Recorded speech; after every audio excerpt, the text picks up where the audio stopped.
Hi there, what's up? In this video, I'll give you a quick guide on how you can clone a voice with ElevenLabs. So this will help you to create AI voiceovers that mimic a specific voice for personalized projects.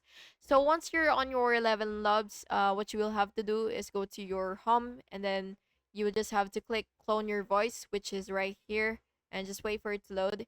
And what you will do is, of course, subscribe if you haven't yet so that you will be able to actually do these steps.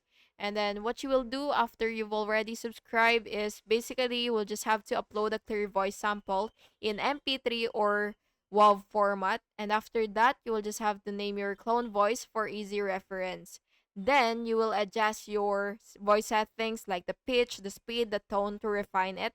And finally, you will just have to click generate voice and of course preview it and save it to your voice library if you're satisfied.